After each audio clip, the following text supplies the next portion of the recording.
안녕하세요. 얼마 전 남편과 헤어지고 혼자가 된 마흔의 돌싱이에요. 살다 보면 억지를 쓰는 사람과 마주칠 때도 있지만 그게 가까운 주변인일 경우에는 또 이야기가 다르더라고요. 그런 사람들과 어울리는 일을 피해왔지만 인생이 마음대로 되지는 않더군요. 37이라는 늦은 나이에 결혼해서 겨우 일궈낸 가정은 2년도 안 돼서 반토막이 났어요. 앞서 이야기한 억지를 쓰는 사람들 때문에요. 어떤 일을 겪었는지 한번 들어보시겠어요? 그다지 부유한 환경에서 자란 건 아니었어요. 그렇기 때문에 더 악착같이 돈을 모으며 살아왔죠. 부모님은 힘들게 사셨지만 조부모님이 돌아가시면서 남겨주신 유산으로 말년에는 그나마 좋은 집을 사서 들어갈 수 있었죠. 저희 가족에게 뜻하지 않은 횡재는 그것뿐이었어요. 그래서 더욱 돈을 많이 버는 직장을 얻기 위해 노력했네요. 대기업에 취직하며 행복했던 것도 잠시 결혼이라는 커다란 목표를 이루기 위해서 월급을 꾸역꾸역 모으기 시작했죠. 결혼하는데 1억은 있어야 할 것 같다는 생각에 남자도 제대로 만나지 않고 37이 될 때까지 직장과 집만 오가며 돈만 모았어요. 그러다가 남편을 만난 건 36의 늦은 나이였어요. 나를 위해주고 사랑해주는 부드러운 남자, 그게 남편이라고 착각했던 거죠. 그 정도야 잘만 보면 어디서든 찾을 수 있을 만큼 흔하디 흔한데 그때는 그걸 몰랐어요. 어른들이 가끔 하는 말 있잖아요. 남자를 많이 만나봐야 보는 눈이 생긴다고요. 하지만 그동안 남자를 만나본 적도 연애해 본 적도 없으니 그런 눈이 있을 리가 없었죠. 아가씨가 좋은 직장 다닌다는 건 알고 있어. 우리 아들이랑 결혼하겠다는 것도 너무 고맙고. 근데 우리는 돈이 많이 없어서 아가씨가 해오는 만큼만 할 생각인데 아가씨가 생각하는 결혼 자금은 어느 정도 되지? 전 1억을 모아놓은 상태예요. 이 돈으로 결혼 자금을 대고 나머지는 집 살 때 쓰려고요. 미리 남편과 이야기를 해놓은 상황이었거든요. 남편은 모아둔 돈이 3천만 원 정도 있다고 하더군요. 여태까지 결혼 생각이 없었고 그래서 집에 돈을 좀 줬다고 하면서요. 부모님한테 돈을 줬다는 게 흠은 아니니 그러려니 했어요. 그리고 돈이야 나중에 또 모으면 된다고 생각했고요. 그래서 남편이 이 결혼에 얼마 정도를 보탤 수 있는지 미리 알고 있었죠. 1억이나 모았어요? 요즘 아가씨답지 않게 야무지고 알뜰하네. 우리 아들이 참 괜찮은 아가씨를 만나서 다행이에요. 이 대답에 시모는 무척 흡족해했어요. 그리고는 상견례 날짜를 바로 잡았고요. 날짜가 정해지고 나서부터는 훈훈한 분위기가 이어졌어요. 시모는 저희 친정 부모님에게도 굉장히 잘해주셨죠. 어쩜 애를 이렇게 야무지게 키우셨어요? 시집 올 때 이렇게 야무지게 모아서 오는 아가씨도 없을 거예요. 자랑은 아니지만 우리 딸이 어릴 때부터 생활력도 있고 참 괜찮은 아이예요. 좋게 봐주시니 감사하네요. 화기애애한 분위기에서 상견례가 끝이 나고 결혼식 날짜를 잡을 일만 남았죠. 그런데 그 다음날 시모가 저만 살짝 불러냈어요. 예단 때문에 할 이야기가 있어서 널 불렀다. 예단에 관한 건 이미 상견례에서 이야기가 다 끝난 상황이었어요. 형편대로 하기로 했고 무리하지 않는 선에서 해가기로 했죠. 구체적으로 얼마라고 말하진 않았지만 생각하는 적정선은 있었어요. 무슨 말을 하려나 걱정이 됐죠. 남편 몰래 불러서 할 예단비 이야기라는 게 도대체 뭘까 싶었거든요. 너도 알다시피 결혼이라는 게 가족의 결합이기도 하지 않니? 그래서 친인척들한테 뭐라도 드려야 할 것 같아서 말이지. 그래서 말인데 너 예단비 현금으로 나한테 줄래? 한 5천만 원 정도면 딱 괜찮을 것 같은데. 내색은 하지 않았지만 속으로 깜짝 놀랐어요. 생각보다도 많은 금액을 불러서 거부감이 들었고요. 모아놓은 돈이 1억이라고 말씀드렸었는데 그 돈의 절반을 예단으로 달라고 하시더라고요. 게다가 집 살 돈도 충분치 않았고 남편도 돈을 많이 해오지 않는 상태라 걱정부터 되었어요. 어머님, 금액이 너무 큰 것 같아요. 제 선에서 해결하기는 좀 힘들 것 같은데 가족들이랑 상의해보고 말씀드려도 될까요? 어차피 네가 번 돈 네가 쓰는데 뭘 가족들이랑 상의까지 하니? 그러지 말고 그냥 5천만 원 예단비로 가지고 와.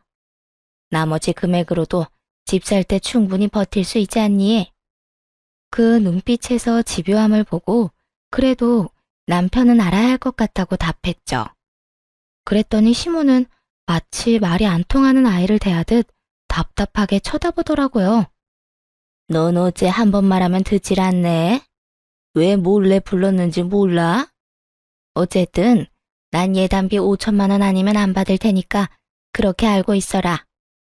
뭐가 그렇게 당당한 건지. 자기 자식은 꼴랑 3천만 원 들고 결혼하러 오는데 며느리한테 5천만 원이나 되는 예단비를 달라는 시모를 보니 속에서 천불이 날 것 같더라고요. 그 자리에서 나와 차에 타자마자 친정엄마한테 전화를 걸었어요. 엄마, 나 방금 어머님 뵙고 왔는데 예단비를 5천만 원이나 달라고 하더라고. 어떻게 할지 모르겠어.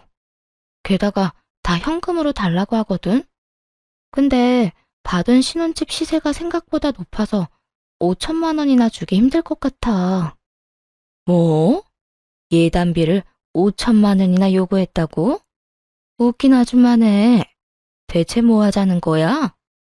그러면 상견례 때 그 얘기를 했었어야지. 모두가 보는 앞에서 안 된다고 딱 잘라 말했을 텐데. 왜 너만 따로 불러서 그딴 소리를 해? 친정엄마가 열받아 하는 게 느껴지더군요. 아차 싶었어요. 괜한 얘기를 꺼냈나 싶었죠. 이러다 결혼이 엎어지면 어떡하나 걱정도 됐고요. 이때까지만 해도 남편에 대한 사랑은 있었으니까요. 결혼이 무산되면 어쩌나 하는 걱정이 컸죠. 엄마, 일단 진정해봐.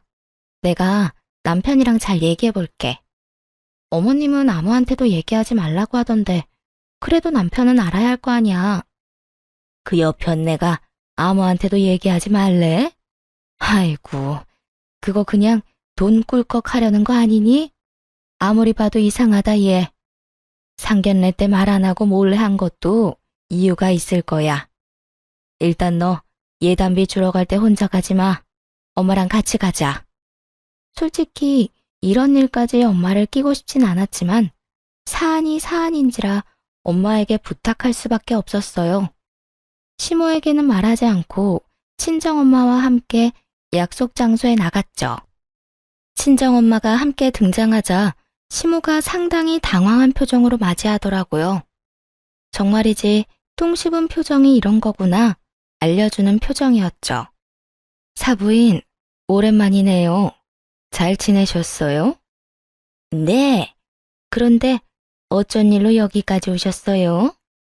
저는 며느라기한테만 보자고 했는데 사실 우리 애가 워낙 착실해서 돈을 저한테 다 맡겨놓거든요. 돈은 제가 관리하는데 애가 갑자기 5천만 원을 가져간다고 하니까 궁금했죠. 그랬더니 사부인께서 예단비를 5천만 원이나 요구했다고 하지 않겠어요? 이럴 거면 상견례 때 미리 말씀해 주시지 그러셨어요. 그러면 안 된다고 저희가 딱 잘라 얘기했을 텐데. 웃는 낯으로 거침없이 이야기를 하는 친정엄마를 보며 살며시 눈치를 봤어요. 이 두 사람의 대화에 끼어들 틈이 없었죠. 이제야 하는 말이지만 솔직히 요즘 결혼하면서 5천만 원도 안 들고 오는 애가 어디 있어요? 요새 결혼 자금이 5천만 원 정도는 된다는데 평균은 해야 되지 않겠어요? 예단비만 생각하시는 건가요? 결혼할 때 드는 돈이 얼마나 많은데요. 그리고 그건 남자가 집을 해올 때나 하는 말이죠. 애들 어차피 둘이 알아서 신혼집 마련한다고 들었는데 아닌가요? 집 해갈 때 사위가 얼마 해올지는 모르겠지만 반반으로 계산하더라도 5천만 원이나 요구하는 건 너무하다는 생각이 드네요. 지지 않고 대답하는 친정엄마를 보던 시모는 부들부들 떨며 저를 쳐다보더라고요. 마치 제가 모든 일의 원흉이라는 듯 말이죠. 그리고 친정엄마는 그런 시선을 본인에게로 돌리려는 듯 예단 봉투를 탁자 위에 탁 하고 올렸어요. 여기 예단비 3천만 원이에요. 5천만 원은 너무 과하다고 생각해요. 그리고 상견례 때 얘기 안 한 거 보면 사돈어른이나 사위는 모르는 것 같은데 5천만 원을 요구한 게 그쪽 전체 의견이 맞는지 확인해 봐도 되나요? 그 말을 듣자마자 시모가 정색하더군요. 표정이 모든 걸 말해주는 셈이었죠. 그걸 보고 친정엄마는 짧게 한숨 쉬며 시모에게 말했어요. 사돈어른이랑 사위한테 알리기 전에 이 돈 받고 봉채비로 반 돌려주시면 되겠네요. 친정엄마가 그렇게 이야기하자 시모가 발끈하며 대꾸하더군요. 아니, 올랑 3천만 원 주면서 무슨 봉채비까지 돌려받아요? 그럼 그냥 3천만 원만 받을게요. 사부인, 보통 예단비 들어가면 반은 돌려줘요. 5천만 원을 받아갔어도 2,500만 원은 돌려주는 게 예의죠. 그럼 지금 3천만 원을 다 그냥 받아가겠다는 얘기예요? 통째로 먹고 돌려줄 생각도 없다는 거냐고요? 아니, 그럼 올랑 1,500만 원 받아서 뭘 하라는 건데요? 고작 그거 받아서 어쩌라고요? 봉채비 돌려받고 싶으면 5천만 원 내세요. 그러면 2천만 원 돌려드릴게요. 마치 자기 돈이라도 되는 것처럼 이랬다 저랬다 흥정을 하더라고요. 게다가 반은 돌려달라고 하는 말을 듣고도 거기에서 또 500만 원은 쏙 빼고 얘기하는 걸 보니 참 돈독이 제대로 올랐다 싶더라고요. 그때 친정엄마가 그러더군요. 정말 양심이라고는 조금도 없으시네요. 누가 보면 그쪽에서 집이라도 한 채 가지고 오시는 줄 알겠어요. 뭐가 이리 당당한지. 그럼 물어볼게요. 사부인은 애들 신혼집 할 때 얼마 쓸 생각이에요? 그때 말했잖아요. 사정되는 대로 성의껏 애들 도움 준다고. 그러니까 구체적으로 얼마를 해줄 거냐고요. 예단비를 딱 짚어서 5천만 원 얘기하는 거 보면 그 돈도 준비되어 있을 거 아니에요. 얘기해보세요. 집 사주실 건가요? 거기까지 해줄 수는 없고 우리 아들이 자기가 벌어서 자기가 장가간다고 했으니까 아들한테 맡길 거예요. 우리는 그렇게 많이 지원 못 해줘요. 한두 살 먹은 애들도 아니고 신혼집이야 지들이 알아서 잘 하겠죠. 집 살 때 돈 보태줄 생각도 없는데 예단비로 5천만 원이나 요구하는 게 상식적인 일인가요? 사위는 꼴랑 3천만 원 들고 온다던데 그럼 집은 어떻게 마련해요? 아니, 남는 5천만 원으로 해결하면 되지. 요즘 대출 안 끼고 결혼하는 사람이 어디 있어요? 1억이 오롯이 집에만 들어가도 모자랄 판인데 지금 결혼식이나 이사 비용 같은 건 전혀 생각도 안 하고 계시잖아요. 결혼식은 공짜로 해요? 그것도 다 돈 내고 하는 일이에요. 그런 거 다 빼고 나면 남는 거 거의 없어요. 애들 집 살 때 대출만 엄청 껴야 한다고요. 그거야 결혼하는 애들끼리 알아서 하겠죠. 저는 예단비 5천만 원 꼭 받아야 되겠어요. 그럼 저희 쪽에서 사위랑 사돈어른한테 안 된다고 말씀드릴게요. 예단비 5천만 원은 너무 과하다고요.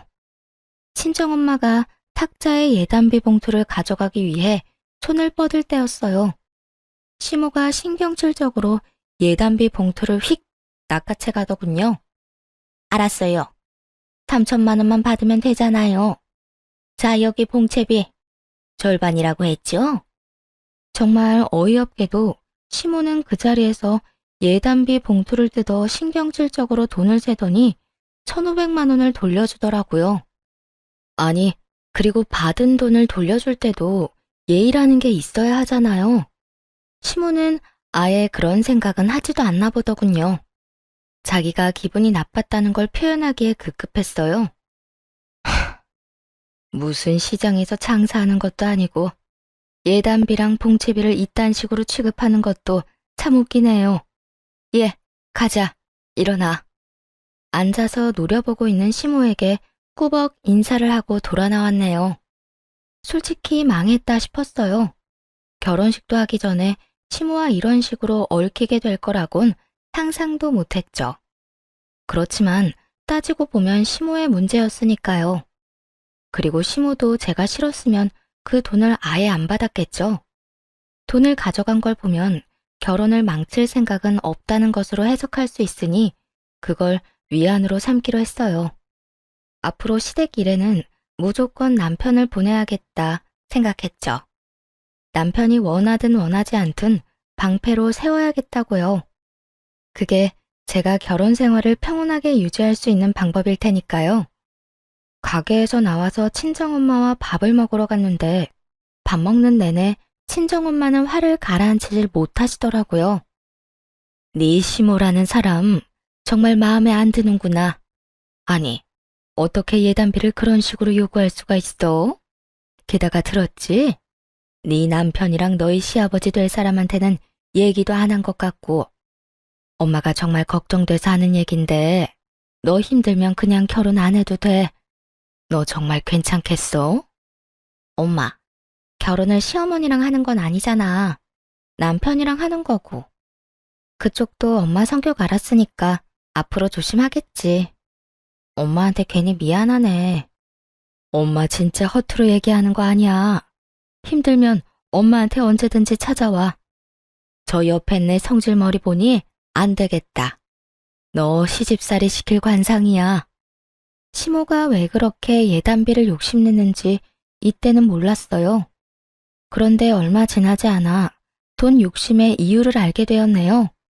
바로 신혼집 때문이었더군요. 결국 시모가 2천만 원을 보태주기는 했거든요. 그게 다 공동명의 때문이었던 건 나중에 알았네요.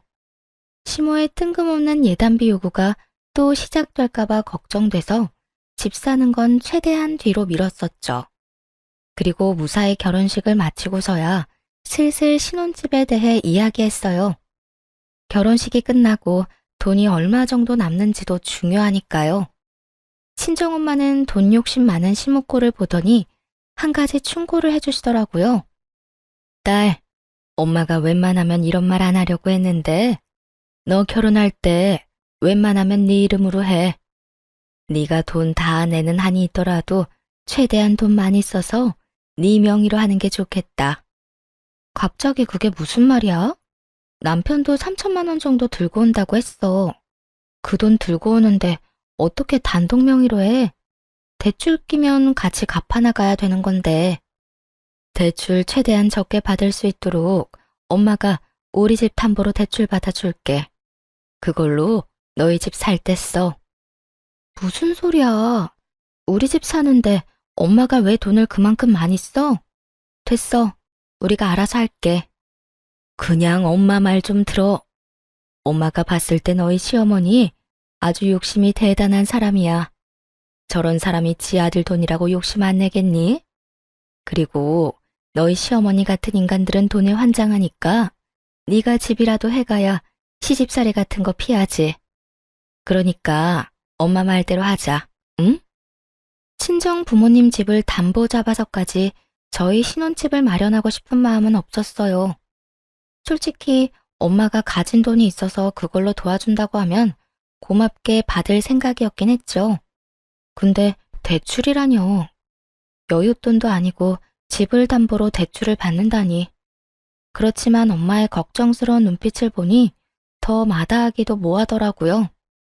몇 번이고 그렇게 받으라며 성하시니 어쩔 수 없이 그렇게 하기로 했어요. 남편에게 이야기했더니 톡도 없이 엄청 좋아했어요. 엄마에게 받아온 돈 1억에 제가 가지고 있던 결혼자금 8천만 원, 시모가 준 2천만 원, 그리고 남편이 들고 오기로 한 3천만 원까지 합해서 신혼집을 마련하기 위한 자금을 준비했죠. 그리고 나머지는 대출을 받기로 했고요. 수도권 지역이 아니었기 때문에 생각보다 저렴한 가격에 집을 구매하는 게 가능했네요. 그런데 여기서 문제가 발생했죠.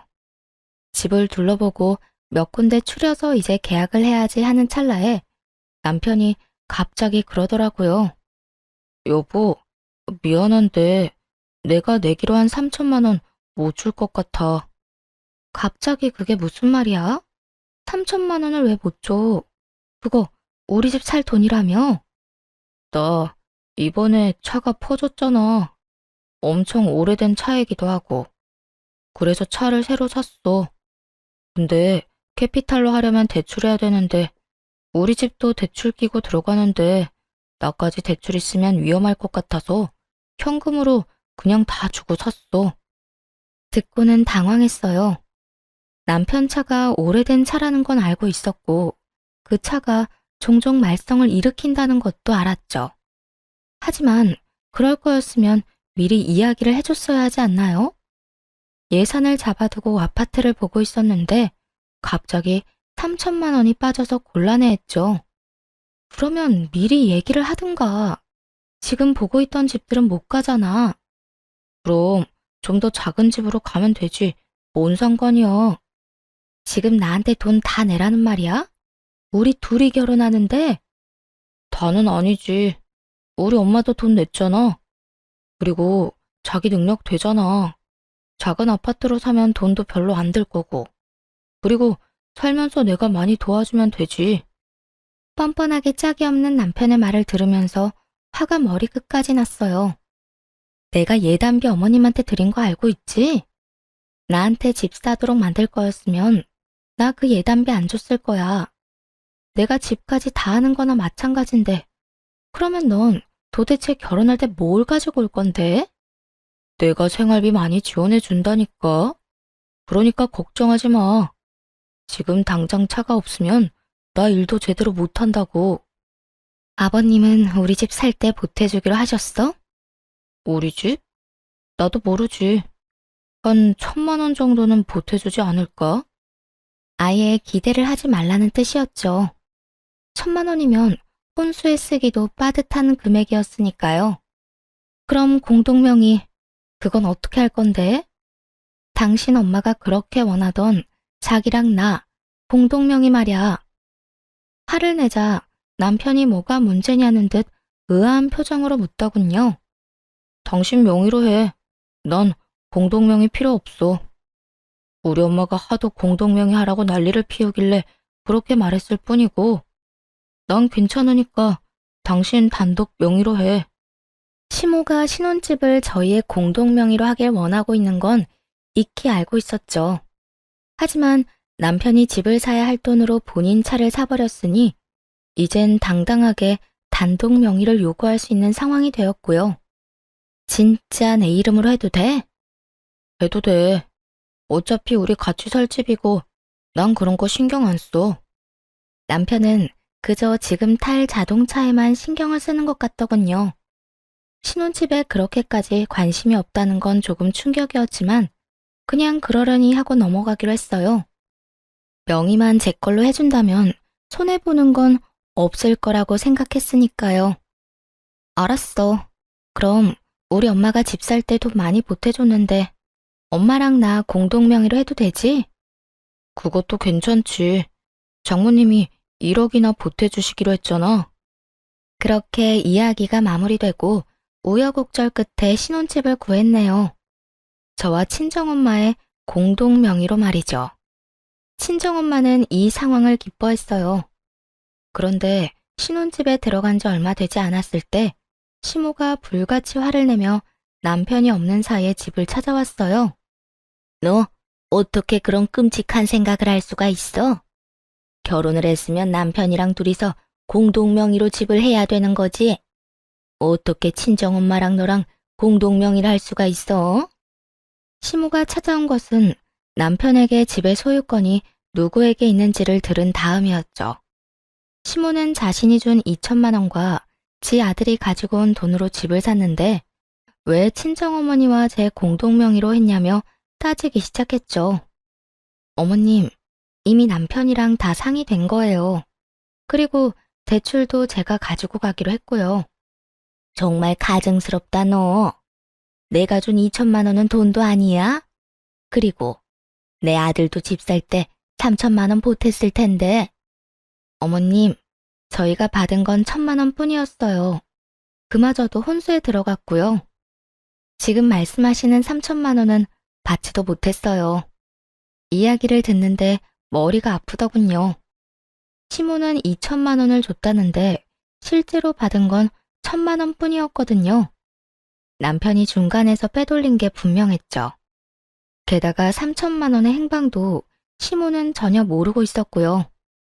그건 내 알 바 아니고 나도 2천만 원 보탰으니까 공동명의 이름 넣어줘.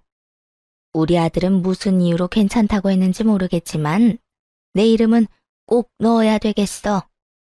웃기지도 않았네요. 당당하게 저런 요구를 할 수 있다는 것이 놀라울 따름이었죠.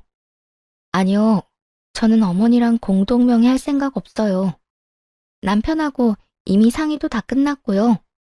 어머님이 2천만 원 주셨다고 하는데 저희는 1천만 원밖에 못 받았고 그걸로 어머님 이름을 공동명의로 올리는 건 안 될 것 같아요. 시모는 얼마나 분했는지 몸을 부들부들 떨더군요. 그렇지만 여기서 물러서지 않고 저 역시 단호하게 나갔죠. 칼 같은 거절에 시모가 이를 악물고 그러더군요. 절대로 안 해주겠다 이거지? 그래, 네가 이기나 내가 이기나 어디 한번 해보자. 아니, 이게 누가 이기고 말고 할 일인가요? 그 말이 웃기면서 어이가 없었지만 시모는 그날 뒤로 시도 때도 없이 찾아와 괴롭히기 시작했어요. 신혼집은 친정과 더 가깝긴 했지만 시댁과도 꽤 가까운 편이었거든요. 그래서 그런지 시모는 저녁 주말할 것 없이 불쑥불쑥 말도 없이 찾아오곤 했죠. 남편이 도어락 비밀번호를 알려줬던 거예요. 몇 번이나 남편한테 이야기했었거든요. 어머님한테 비밀번호 알려주지 말라고. 그런데 남편은 그걸 이해를 못하더군요. 가족인데 뭐 어떠냐는 식이었어요. 가족? 가족이긴 했죠. 다만 남편 가족이지. 제 가족은 아니잖아요. 제가 불편할 거라는 걸 남편은 이해를 못하더라고요. 그렇게 집으로 들어오면 시모는 매의 눈으로 집을 훑었어요. 그리고는 조금이라도 본인 눈에 차지 않는 부분이 있으면 대놓고 면박을 주었죠. 넌 어떻게 돼 내가 이렇게 더럽게 해놓고 살아? 우리 딸은 얼마나 깨끗하게 해놓고 사는 줄 아니? 내 아들이 이런 돼지 소굴에서 지내는 걸 보다니. 맞벌이 직장인 집에 먼지 한 톨 없기를 바란 건지 한없이 투덜대길래 콕 집어 말해줬죠. 어머님, 어머니 아들이 돈을 잘 벌었으면 제가 이렇게 일하면서 집안일 할 일도 없었겠죠. 무슨 말을 하셔도 아들 얼굴에 침 뱉는 거밖에 안 되니 더 이상 이런 짓 안 하셨으면 좋겠어요. 세상에, 그게 시어머니한테 할 말이니? 내가 미쳤지. 이런 애랑 우리 애를 결혼을 시키다니. 잔말 말고 공동명의나 해줘. 안 할 거면 돈 돌려주든지. 결국 모든 대화의 끝은 공동명의였죠. 안 된다고 완강하게 거절의 말을 건넸고 시모는 또 성질을 내며 돌아갔어요. 더는 참기 힘들 만큼 열받아서 남편에게 짜증을 냈습니다. 어머님 왜 저러시는 건데? 이미 명의는 이야기 다 끝났는데 왜 저렇게 끈질기셔? 야, 아무리 그래도 내 앞에서 우리 엄마 욕은 좀 아니지. 공동명의 그까짓 거 이름 하나 올려주면 끝인데 해주면 좀 어때서? 너야말로 진짜 끈질긴 거 아니야? 남편의 이런 반응은 더 웃겼어요. 왜 자기가 난리예요? 가만 보면 이놈도 꼴통이었죠. 결혼자금 3천만 원으로는 자기 차를 사지 않나, 그것도 나중에 통보식으로 전하질 않나. 그 와중에 시모가 줬다고 하는 2천만 원도 그중 1천만 원은 자기가 꿀꺽하고 나머지 1천만 원만 돌려준 거잖아요. 그게 그렇게 억울했어? 내가 미처 몰랐네.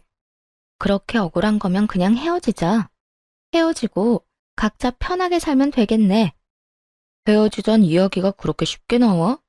결혼한 지 이제 1년 좀 넘었는데 그런 얘기 함부로 하는 거 아니야. 이번만 참아줄 테니까 당신도 어머니랑 화해해. 홧김에 한 말이라고 생각한 모양이더군요. 아니요, 전혀 그렇지 않았거든요. 이미 남편과 시모에게 열은 받을 대로 받은 상황이었으니 더는 참고 싶지 않았을 뿐이에요. 온전히 저와 친정 돈으로 산 제 집에서 이 인간이 이딴 식으로 구는 걸 참아줘야 할 필요가 있겠어요? 싸운 그날 이혼 전문 변호사를 찾아갔어요. 그리고 남편놈에게 다시 이혼을 요구하자 남편놈의 눈이 지진이라도 난 것처럼 흔들리더군요. 이혼? 미쳤어? 저번에 그거 싸웠다고 지금 이혼하자는 거야? 당신 이거 홧김에 그러는 거야. 제발 진정하고 생각이라는 걸 좀 해봐.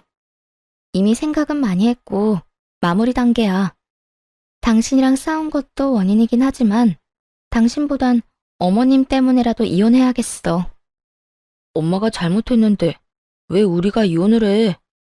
여보, 이건 아니야. 우리가 이혼이라니. 난 절대 못해줘. 절대 안 할 거라고. 이상하게 남편놈이 아주 애절하더군요. 사실 좀 수상쩍었어요. 자기도 얼마 전까지 자기 엄마 편 들어가면 난리쳤잖아요. 혹시나 싶은 쎄한 마음에 남편 몰래 남편 통장 내역부터 확인했죠. 새벽에 남편 폰으로 들어가서 통장에 남은 돈 거래 내역, 신용카드 내역 등을 다 살펴봤네요. 그렇게 얻은 결론은 가히 충격적이더군요. 마치 머리를 한 대 맞은 것 같더라고요. 알고 보니 남편놈이 가지고 있는 모든 돈으로 코인을 하고 있었으니까요. 그것도 대출까지 받아서요. 결혼한 직후부터 말이죠. 시모가 말한 2천만 원 중 1천만 원도 그쪽으로 흘러들어갔더라고요. 열이 받아서 미칠 것 같았네요. 속인 것도 모자라 결혼 자금으로 코인을 하다니요? 이걸 알고 나자마자 더 기다리지 않고 이혼 소장을 남편에게 던졌어요. 남편은 그걸 보고 사색이 되더라고요. 하지만 지가 싫으면 어쩌겠어요? 제가 이혼하고 싶다는데 말이에요. 돈을 이따위로 쓰는 인간 때문에 평생 모은 돈으로 결혼까지 했다니 후회가 되어 속에선 천불이 나기 일보 직전이었죠. 이런 마음을 아는지 모르는지 남편은 지금 이혼하면 자기는 완전 거지라며 제게 빌붙으려 하더군요. 그건 네 사정이지. 어쩌자고 돈을 그만큼이나 빌려? 그래놓고 나한테 다 갚아달라고 할 작정이었어? 아니면 나한테 생활비까지 다 부담시켜서 기생충처럼 살 셈이었어? 남편에게 불같이 화를 냈고 남편은 도망치듯 나가버렸어요. 너무 화가 나 친정 부모님에게 하소연했더니 친정엄마가 다 듣고 그러시더군요. 내가 너희 집으로 가야 되겠다. 나랑 공동명의인데 우리끼리 살면 되지. 안 그러니? 그렇게 그날 저녁 친정엄마가 집에 왔네요. 저녁에 돌아온 남편이 깜짝 놀라 소리치더군요. 장모님, 여기는 어쩐 일로? 왜? 내가 못 올 때 왔는가? 왜 이렇게 놀라? 자네 어머니는 아주 말도 안 하고 자주 들르는 것 같더만. 뼈 때리는 친정엄마의 말에 남편 놈이 당황하며 저를 안방으로 부르더군요. 이게 어떻게 된 일이야? 왜 장모님이 여기 계시는데? 이 집 우리 엄마랑 공동명의잖아. 와서 사실 수도 있지. 그런 거 다 알고 공동명의 하도록 해준 거 아니야? 아무리 그래도 나한테 이야기를 하고 불렀어야 할 거 아니야? 돈 한 푼 안 낸 너한테 왜 이야기를 해? 너 뭐 해줬는데? 네가 이 집에 무슨 권리가 있다고. 난 집 사려는 돈으로 코인한 인간이랑은 상의할 필요 없다고 생각하는데 이 말에 남편 놈이 말문이 턱 막힌 듯한 표정으로 쳐다보더군요. 입이 10개라도 할 말이 없겠죠. 자기가 코인하는 걸 들켰으니까요. 그러면 너 이혼하고 나서 이 집 네가 가져갈 거야? 당연하지. 나랑 엄마 돈으로 샀잖아. 우리 엄마가 준 2천, 아니, 1,000만 원도 들어갔으니까 그건 돌려줘. 아직 이혼 판결도 안 났는데 벌써부터 자기 재산 챙기려는 거 보니 웃음이 픽 나오더라고요. 그래, 1,000만 원 지금 당장 줄게. 그거 들고 이 집에서 나가. 그 1,000만 원 지분만큼은 살게 해준 건데 이제 그럴 필요도 없겠네. 남편 놈은 눈치를 보며 나갔어요. 아마 시모 집으로 갔겠죠. 그리고 그 다음날 오전 아침부터 도어락 비번을 누르는 소리가 들리더군요. 하지만 남편 놈이 나가자마자 이미 바꿔놓은 터라 문은 열리지 않았지만요.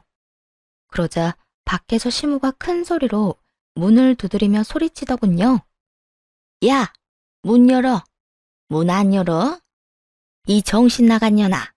네가 뭔데 우리 아들을 쫓아내? 빨리 문 안 열어? 그 말을 듣곤 친정엄마가 나가려는 저를 제지하더니 화장실에 있는 바가지에 물을 담더라고요. 그리고는 냉동실에 있던 얼음을 바가지에 가득 채워 넣었죠. 그리고는 심호흡을 한번 하시더니 문을 열고 앞에 있는 시모에게 그 찬물을 확 끼얹었어요. 예, 이게 뭐야? 어버버 하며 뒤로 물러서는 시모에게 친정엄마가 삿대질을 하며 따졌어요. 여기가 어디라고 아침부터 와서 행패야? 쥐새끼 마냥 남의 집에 함부로 들락날락거리더니만 아직까지 그 못된 벌은 못 고쳤어? 뭐? 쥐새끼? 말 다 했어요.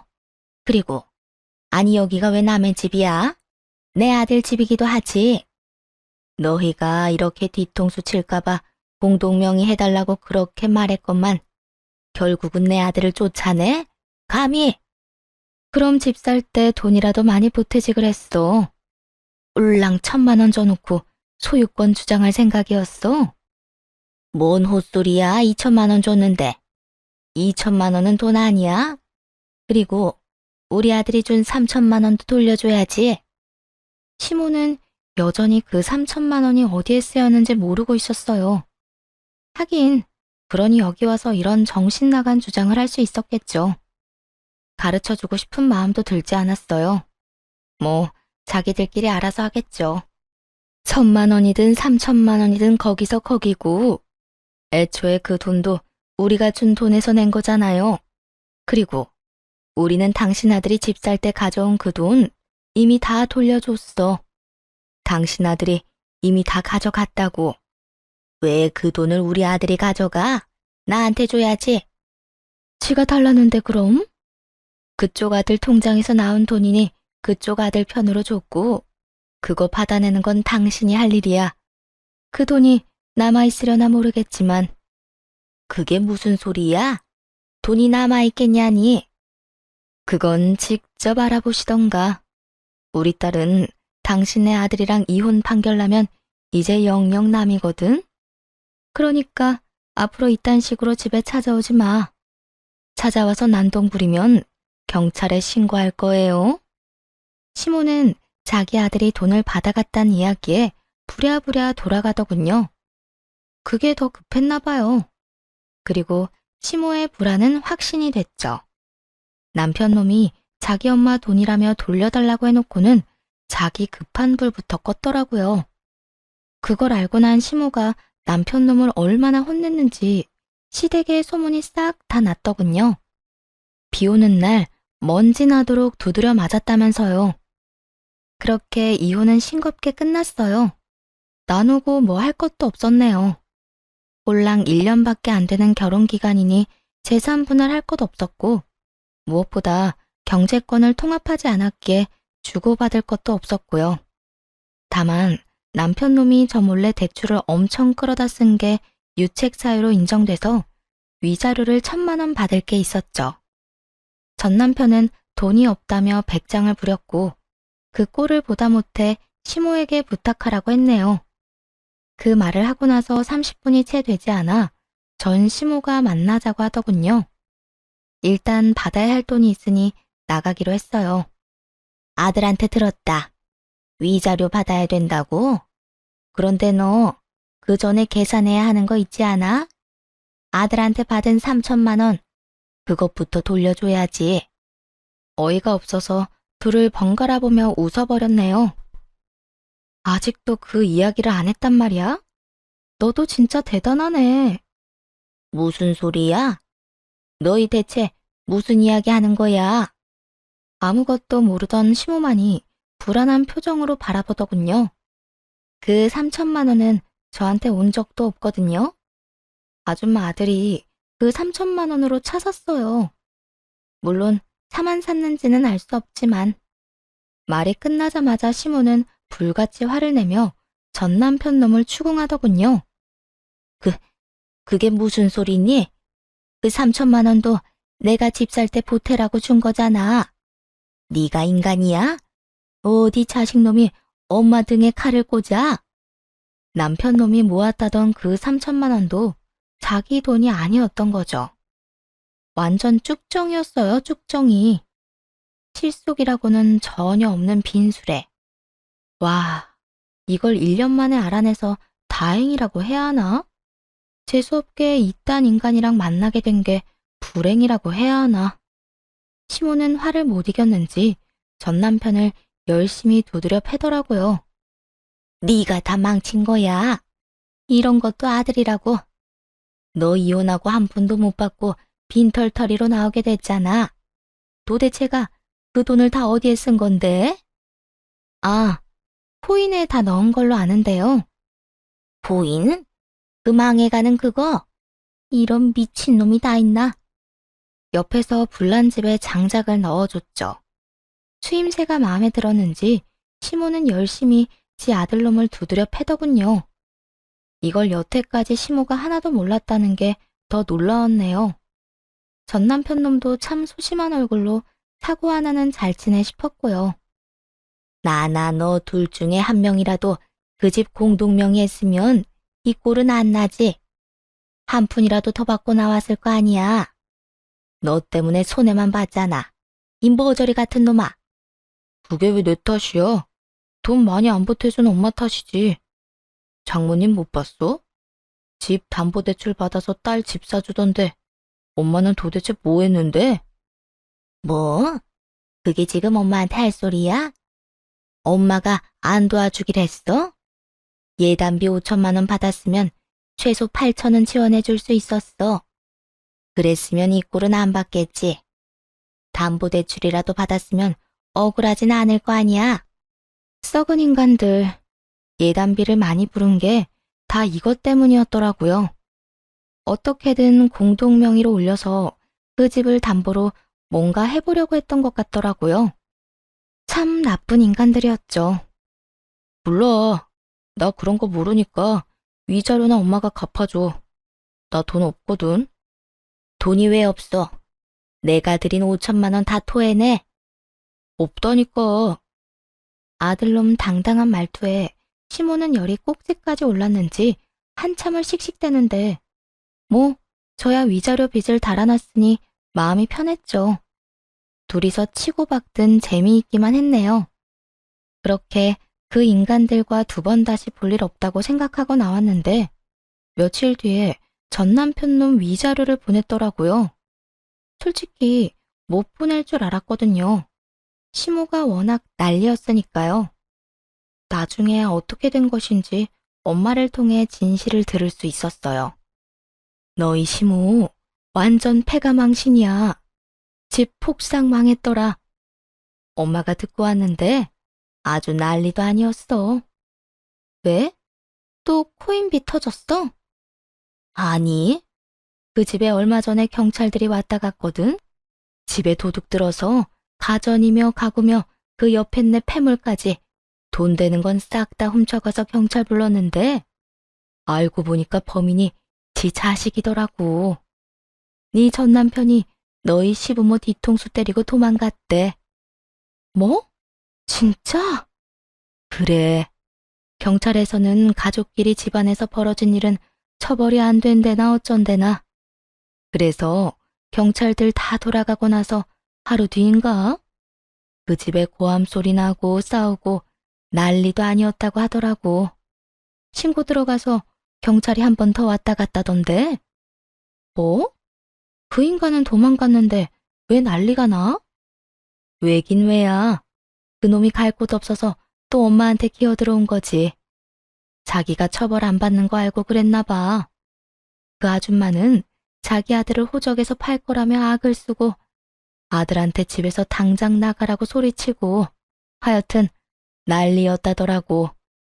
하긴 돈이 가장 중요한 사람인데 집에 돈 될 만한 거 다 팔고 도망친 아들놈을 다시 받아줄 리 없죠. 그 돈으로 위자료를 갚았으니 저야 잘된 일이지만요. 근데 얘, 너, 네 남편이랑 진짜 이혼 잘했어. 그 인간이 자기 부모 뒤통수를 또 한 대 더 날렸더라고. 거기에서 또 사고를 쳤다고? 코인으로 진 빚을 감당 못해서 결국 진짜 나쁜 짓을 한 거지. 자기 부모 폰으로 카드론 신용대출 받아서 챙기고는 그 집에서 완전히 가출해버렸단다. 짐까지 싹 다 들고. 너무 놀라 입을 다물 수 없었어요. 그런 면이 있는 남자라는 걸 정말 몰랐거든요. 제가 조금만 더 허술했거나 마음이 약했으면 저렇게 당했을 수도 있었을 거라 생각하니 순간 온몸에 소름이 돋았죠. 너희 시어머니 완전 노발대발해서 아들이고 뭐고 없다면서 또 경찰 불렀다고 하더라고. 그래봐야 뭐해? 가족간이라 사기죄 성립이 안 돼서 처벌 면제되는 바람에 그 빚까지 자기들이 고스란히 갚고 있다고 들었어. 시모와 전 남편 이야기를 들으니 순간 눈앞이 아찔했어요. 저렇게 되는 게 저였을 수도 있었을 테니까요. 친정엄마는 시모와 전 남편 처지를 비웃더군요.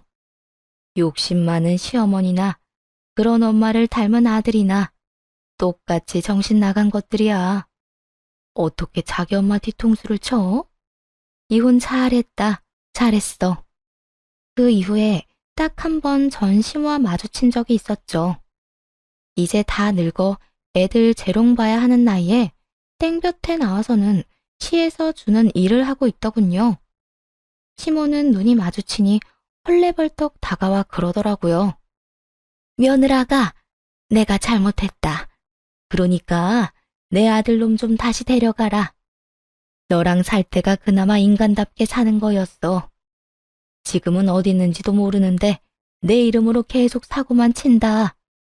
누구 때문에 이혼했는데 다시 데려가라니요. 그래서 전 시모에게 말했어요. 불량품은 다시 가져올 생각 일절 없어요. 그러니까 아주머니나 잘 고쳐서 써보세요. 저한테 그랬죠? 누가 이기나 보자고. 아들이나 잘 모시고 사세요. 평생 그렇게 아들 뒤치다꺼리 하면서 아가, 제발 부탁이다. 우리 좀 살려주면 안 되겠니? 우리가 그래도 가족이 됐던 적도 있지 않니? 아들놈 사고 친 거 수습하려니 등골이 휜다 휘어. 도대체 무슨 생각으로 이런 말을 하는지 모르겠더라고요. 이미 남남이신 분들이 아줌마, 제가 아줌마 이렇게 만들었어요? 자식을 개로 키웠으면 그 부모가 책임지는 게 맞죠. 왜 저한테 맡기려고 해요? 그 인간이 자기 부모한테도 몹쓸 짓 하는 놈인 걸 다 아는데 솔직히 예단비 문제만 안 생겼어도 명의 때문에 싸우고 저한테 해코지만 안 했어도 전 남편과 이혼하는 건 아마 한참 뒤에 일이 됐을 거예요. 솔직히 남편이 코인을 하는지 주식을 하는지 이런 일이 없었다면 몰랐을 테니까요. 그렇게 보면 깽판 쳐준 시모가 고맙다는 생각도 드네요. 비록 선의로 한 일은 아니지만요. 그렇게 남편놈과 헤어지고 1년 뒤에 그 집을 팔았어요. 친정엄마에게 부담을 주고 싶지 않았고 혼자 살기도 애매한 크기였거든요. 대신 회사 근처에 작은 평수로 집을 샀네요. 남자를 다시 만나고 싶은 생각은 없어요. 한번 크게 당해보니 사람 보는 눈 없으면 그냥 혼자 사는 게 평온하니 낫겠다 싶더라고요. 지금은 그냥 이 상태가 좋아요. 사연 들어주셔서 너무 감사합니다. 앞으로 이런 사연보다는 행복한 사연의 주인공이 될 수 있도록 열심히 생활해 볼 생각이에요.